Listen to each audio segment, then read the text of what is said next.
Mi nombre es Hiram. Soy originario de un pueblo al norte de Veracruz.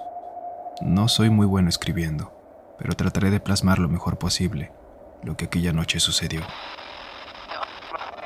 Vengo de una familia muy grande, solo mencionando la parte de mi mamá, que fue con la que más me crié. No está de más mencionar que son, o mejor dicho, somos en su mayoría católicos. Mi abuelo, un médico ya retirado y muy conocido en el pueblo, cayó enfermo en eso del 2008. En ese entonces yo tenía 13 años.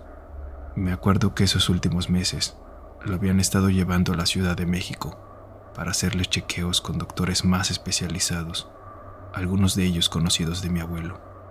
Pero llegó un momento en que su problema de salud no tuvo retorno y su cuerpo comenzó a deteriorarse al grado de no poder comunicar mucho con su voz.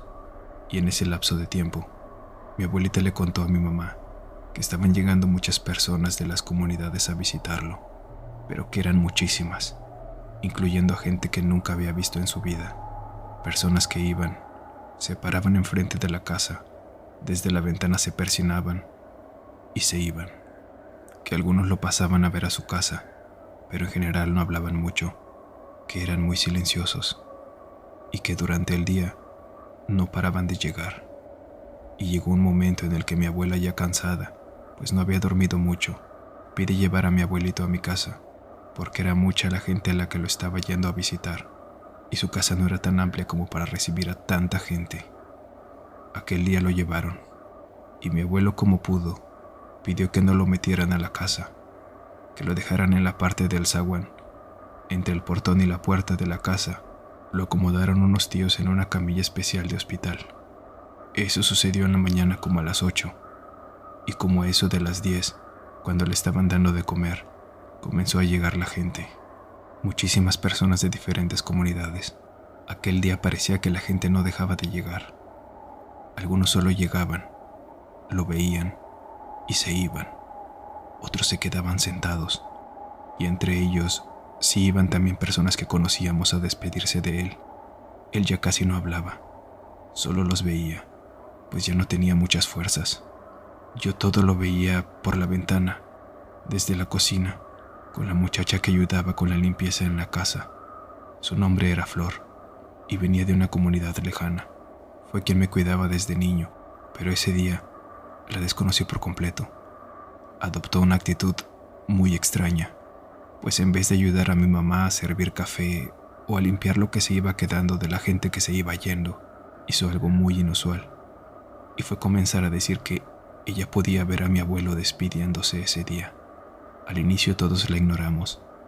Pensamos que era parte de un shock, porque posiblemente nunca había presenciado un día tan desgastante como este, pero conforme fue pasando el tiempo, ella hacía comentarios cada vez más fuertes. Decía que mi abuelo se estaba despidiendo ya ese mismo día, con su pañuelo rojo que siempre cargaba en su pantalón, y que alrededor de él estaban muchas personas jalándolo de la ropa. Una de mis tías le dijo que se callara la boca de una buena vez. Recuerdo muy bien ese grito de mi tía, porque después de eso, todo se quedó en silencio y la muchacha se metió al baño llorando. Pero pensándolo a fondo, ¿a quién le va a gustar que le estén diciendo que tu papá ese día se va a ir? Pasaron un par de horas más. La gente no paraba de llegar. Quiero mencionar aquí que solo habían adultos, porque mi abuelo dijo que no quería que sus nietos lo recordaran con ese físico, pues estaba muy delgado. Pero como era mi casa, fui uno de los únicos nietos que alcanzó a despedirse. Mi mamá me acompañó. Me hubiese gustado hacerlo de una manera más consciente, porque la verdad es que saliendo de ese momento, escuché que me silbaron afuera de mi casa. Eran dos vecinos, con unos caballos jalándolos con un bozal, preguntándome si quería acompañarlos a amarrar sus caballos a un campo que quedaba a unas 4 cuadras de la casa. Yo le pregunté a mi mamá si podía ir, y vi su rostro. Estaba perdido. Me dijo que sí sin siquiera mirarme a los ojos. Me fui a aquel campo, y siendo honestos, me la pasé muy bien. Ese día jugamos carreras con los caballos. Me divertí bastante, hasta que se comenzó a ir el sol poco a poco y se fue oscureciendo. Amarramos a la yegua Dejamos suelto al potro y nos vinimos caminando los tres para nuestras casas. Ellos se quedaron en una brecha hacia donde su casa estaba. Yo seguí derecho. La calle estaba completamente oscura. Sí teníamos lámparas, pero habían unas personas que en la noche las rompían tirándoles piedras, y el municipio dejó de cambiarlas. Así seguí avanzando hasta que llegué a la casa, pero a comparación del mundo de gente que estaba, esta vez mi casa estaba vacía. Yo llegué hasta el portón y aún no conectaba lo que obviamente había sucedido. Repito, tenía 13. Me asomé por unos huecos del portón cerrado y me di cuenta que en el patio, donde mi abuelo estaba acostado, ahora había una veladora encendida. Yo estaba molesto, pensando en que mis papás me habían dejado afuera sin llave y se habían olvidado. Me senté abrazando mis rodillas, mirando hacia la calle. No pasaba ningún carro. Estaba un poco cansado y mi cabeza fue cediendo hasta que quedé mirando hacia el suelo. Fue cuando comencé a escuchar el motor de un carro que se acercaba, hasta que se apagó frente a mí. Levanté el rostro y vi que era un vehículo viejísimo de color negro y polarizado de los vidrios. Me acerqué a él y sin verle la cara, solo escuchando su voz, me comuniqué con él todo ese tiempo. Era un hombre que me preguntaba por mi abuelo. Yo le decía que no sabía dónde estaba, pero que lo más probable es que estaba en casa de mi abuelita. Me preguntó si sabía cómo llegar y le dije que sí, que si quería lo podía llevar. Lo único que quería era de nuevo ver a mis papás, porque ya estaba empezando a hacer frío ahí afuera. Me subí al carro en la parte de atrás. Este señor iba completamente callado. Nunca habló. En partes le iba viendo la nuca y su cabello oscuro, pero nunca giró su rostro. No tengo idea de cómo era, y sin que yo le fuera diciendo nada, él se iba acercando a casa de mi abuelita, cuando se supone no sabía dónde era. Y en un momento llegamos a una parte del cerro, que como estaba mojado por las lluvias y no estaba pavimentado, iba a ser imposible que el coche subiera. El señor detuvo el coche. Yo le decía que era ahí arriba la casa de mi abuelo, pero que podía dejar su coche en una esquina, y le señalé con el dedo. Él seguía mirando hacia enfrente, y ante ese silencio, me bajé del carro. El coche se quedó encendido ahí, sin avanzar, y después aceleró. Cuando iba avanzando, vi que tenía una cuerda amarilla que amarraba la cajuela para mantenerla cerrada. Él siguió avanzando hasta que se perdió en una colina. Yo no podía entender nada, porque se supone que el señor quería ver a mi abuelo, pero solo me acercó a él, y después se fue. Fui subiendo unas escaleras que dan hacia la casa de mis abuelos, y vi que una de mis tías estaba hablando por teléfono. Yo sin saber nada la espanté por la espalda, y cuando giró, vi su rostro pálido con los ojos llorosos.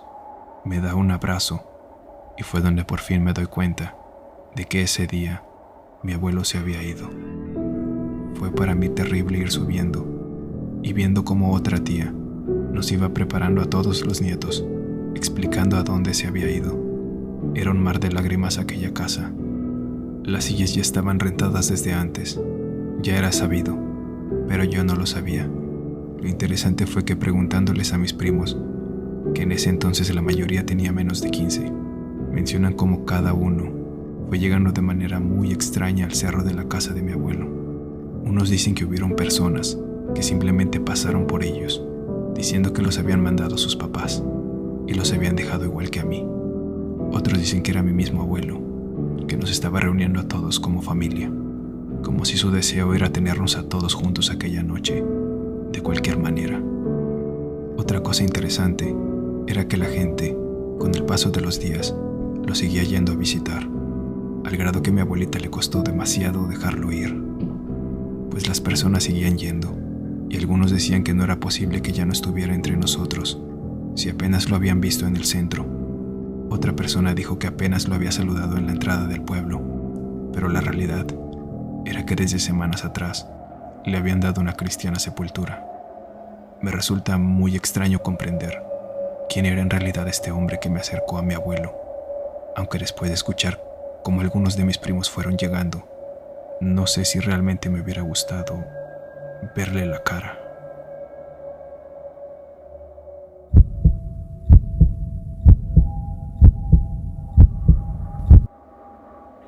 La historia que estás a punto de escuchar es un tanto delicada, con una redacción un poco distinta a lo habitual, ya que este relato fue llegado a mí por medio de notas de voz, de un usuario en un grupo que me encontré en internet, y no quise modificarlo mucho.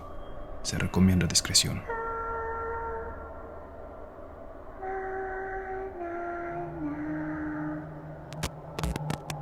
Mi nombre es Claudio. Actualmente vivo en el Estado de México. Tengo 35 años, y si escribo esto, es porque ya no puedo soportarlo. Trata sobre un don que tengo, que no he podido controlar. Cuando tenía más o menos 11 años, a mi hermana le detectaron una bacteria en el estómago. Estuvo en cama durante más de 2 meses, con problemas que cada vez le iban empeorando. Los vómitos eran continuos, y los mareos hacían que no pudiera moverse sin ayuda de nosotros. Y como a mis papás siempre les tocó trabajar desde temprano para poder llevar el plato de comida a la casa, pues no había de otra. Mi mamá nos dejaba a mi hermano mayor y a mí en el cuidado de mi hermana. Pero mi hermano en ese entonces andaba de novio con una muchachita de la colonia y me dejaba todo el tiempo cuidándola a mí. Recuerdo las tardes en ese cuarto muy silencioso, con la luz apagada y cubierto por cortinas gruesas para que ella pudiera descansar. Tenía aquel olor a medicamento tan peculiar, y recuerdo también que en ocasiones mi hermana se despertaba con mucho mareo, y como si lo olvidara, se quería parar y caminar, pero se terminaba cayendo. En varias ocasiones me tocó ayudarla a regresar a la cama, pero hubo una noche en la que de lo cansado que estaba, me quedé dormido. Y cuando fui abriendo los ojos, poco a poco fui notando a una mujer sentada en la cama de mi hermana mientras ella dormía. Aquella persona tenía un vestido blanco largo, su cabello estaba lleno de canas y su semblante era muy, pero muy delgado, casi en huesos. Me veía sin hacerme gesto alguno. Parecía que no quería espantarme, solo estaba ahí, girando su cabeza para mirarla después a ella. Le acarició su cabello y después aquella mujer desapareció frente a mí. Fue la primera vez que la vi. Para mí fue inolvidable. A los pocos minutos, mi mamá llegó para darle los medicamentos de las 3 de la tarde. Yo estaba enmudecido. Me salí todo espantado a tomar aire en el patio, y segundos después, vi a mi mamá corriendo hacia la tienda para hacer una llamada. Iba muy mortificada, tronándose los dedos, pues era para avisarle a mi papá que mi hermana ya no estaba con nosotros. Para mí fue muy difícil contarle a mi mamá lo que había visto. No quería que creyera que estaba jugando con sus sentimientos. Nunca lo comenté, solamente a mi hermano, pero él nada más me ofendió y me dijo que no lo repitiera, y menos enfrente de mis papás. Nunca lo hice. Pasaron 3 años. Yo ya tenía casi 15, cuando al salir de la secundaria comencé a oler muy fuerte a quemado. Volteé para todos lados, pero no había indicios de humo, ni a nadie quemando nada. Era muy raro, porque el olor era muy fuerte, como si estuviera muy cerca. Todo esto pasó en el portón de la secundaria, que está en una bajada muy pronunciada. Luego escuché el sonido de un choque muy aparatoso, y de lo aturdido, cerré los ojos llevando mis manos a las orejas. Cuando los abrí, vi de nuevo a esta mujer vestida de blanco del otro lado de la calle, observándome, y después, observando a la combi en la que se iban mis compañeros de dinero. Ella la veía detenidamente, hasta que la combi la cubrió por completo, y no pude verla más. Yo sentía que mi corazón latía igual de fuerte como la primera vez que la vi. No me quise alterar, porque supuse que era solo parte de mi imaginación, y me quedé ahí en el portón, esperando a mi hermano y a un vecinito para irnos caminando hacia la casa. El sol estaba muy fuerte. Recuerdo que pasó el prefecto diciendo que ese día había comenzado la canícula. Fue la primera vez que escuché esa palabra. Mi hermano y el vecino llegaron, y nos fuimos caminando cubriéndonos de aquel ardiente sol con unas libretas y carpetas. Hicimos un descanso en una tienda, donde había un árbol grande y una maquinita. Jugamos un rato largo y escuchamos a las ambulancias pasar. Eran varias. Poco después a la policía. Iban en dirección a la secundaria.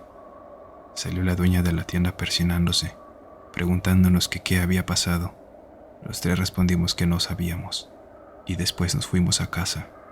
En ese trayecto, vimos a 2 pipas de agua a toda velocidad meterse hacia la calle que te lleva para la secundaria.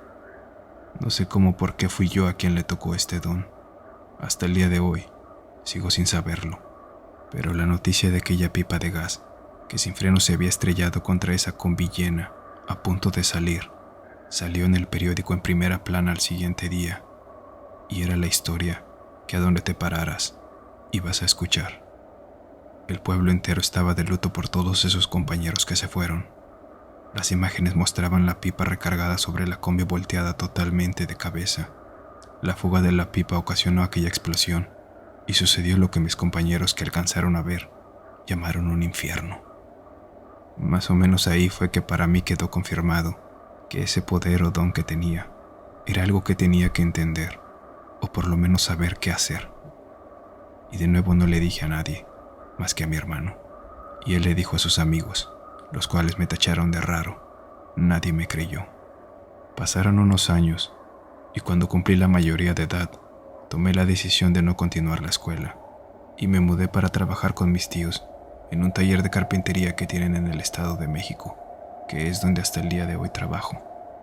Para ese entonces, aunque aún lo tenía en la memoria, se podría decir que ya había dado por acabado todo ese ciclo de esas visiones. En verdad creí que había terminado, y así pasaron más de 10 años de la última vez que la vi, y nada pasó. Ya yo andaba en los 28, cuando en aquel taller recuerdo que llegó un chavito de unos 16, 17 más o menos, de nombre Roberto. Estaba muy emocionado con la chamba, con mucha hambre de aprender. Si te veía hacer algo, quería también ayudar o hacer, y la verdad que no es muy común que llegara un ayudante así. Fue por eso que le di muchos consejos de cómo ir trabajando la madera, pues pasaron unos 2 meses y Roberto nunca llegó tarde.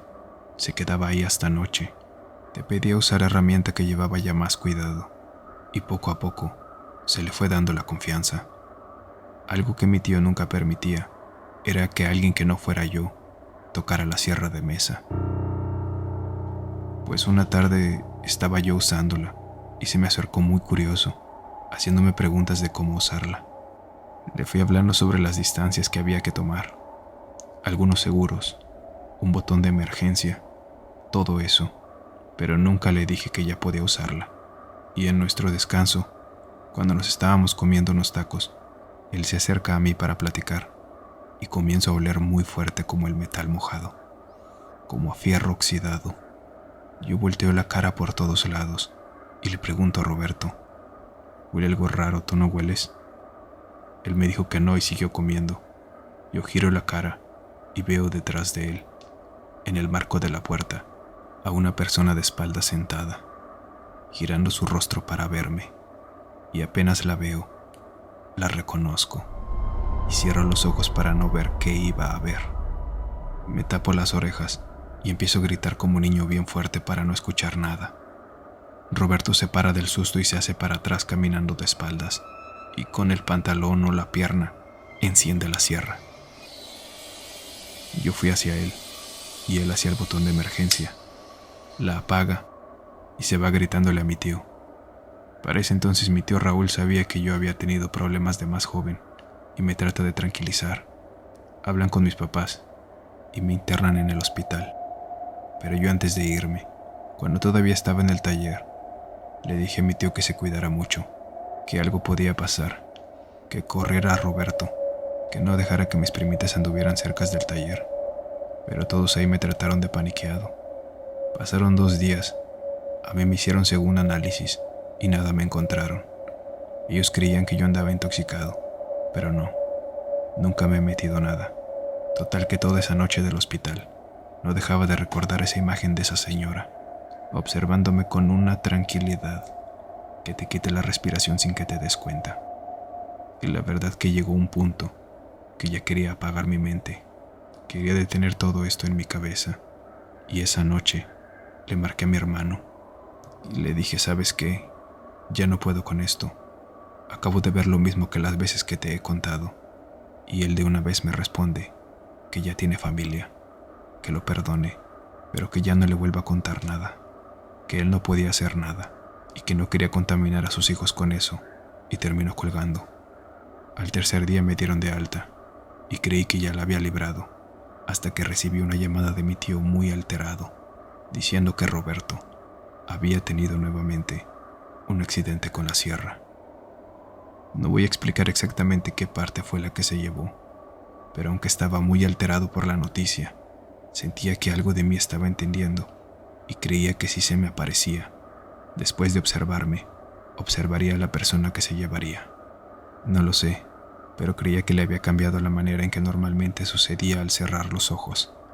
Creía que al fin había entendido y supuse que por ahí podía ser. Fui de nuevo con mi tío y en cuanto llego, me dice culpándome que estaba en un problema en el que yo lo había metido, porque Roberto no había aguantado el trayecto en la ambulancia hacia el hospital. Nadie pudo hacer más por él. Todo lo que había pensado era en vano. Fue la tercera vez y no paraba de pensar en quién seguía. Me preguntaba cuántas veces en toda mi vida la vería. Pasaron meses de eso y mi tío no tuvo de otra más que de volver a llamarme para trabajarle. Recuerdo que el primer día que volví al taller, aún podía oler aquel olor a hierro del metal, hasta que con los días se fue perdiendo. Ya de temas de dinero, de lo que se le pagó a la familia de Roberto, nunca supe, ni pregunté. Pasaron 2 años de eso, y conocí a una muchacha de aquí del estado. Nos juntamos, y a las pocas semanas quedó embarazada. Esa noticia fue para mí un sentimiento muy extraño. Tenía en mente tener familia, pero sabía la responsabilidad que eso conllevaba, sobre todo por lo que yo podía ver. A mi esposa nunca le comenté directamente todo esto que estoy contando ahora, aunque en momentos me veía cómo me ponía cuando hablaban de mi hermana o de Roberto, pues fue algo que se supo y de alguna manera eso me acompañaba. Pasaron los meses y el día del nacimiento de mi hija en el hospital, yo vuelvo a tener un momento de oler algo. Era muy parecido al olor del metal mojado, pero luego me dio un olor como a agua estancada. Me percato de eso y antes de ver cualquier cosa, cierro los ojos y me quedo tapándome las orejas, gritando que por favor no. Eso era lo único que gritaba.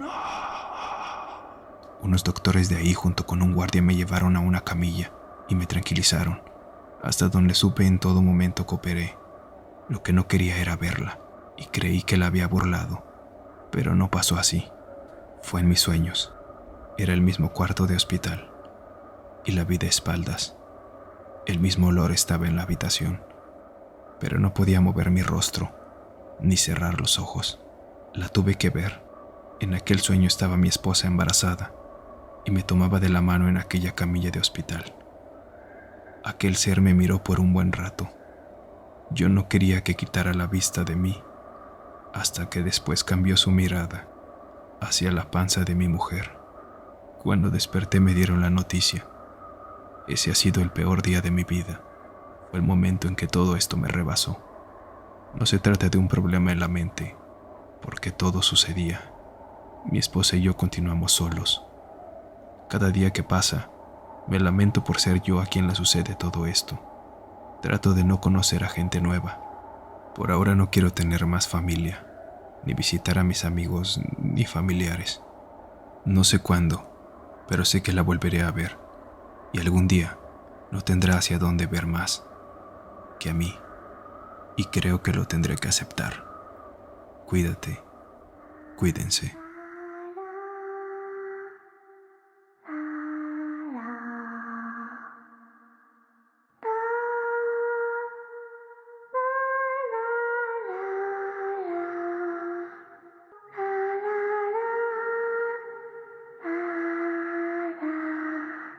Si el video te ha gustado, no olvides suscribirte.